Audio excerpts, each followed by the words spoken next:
How to create fake light cones. Add the cone object and set the base fill type to nothing. Shaded smooth. In edit mode, select the top vertex and bevel it via Ctrl-Shift-B and delete the resulting face.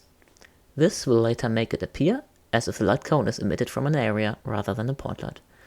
Go to the orthographic side view and unwrap via Project from View Bounce. Rotate the UVs by 90 degrees. Add a material, enable nodes. Add a gradient texture and use it to mix a transparent shader with an emission shader. Don't forget to add the texture coordinate and mapping nodes like I did.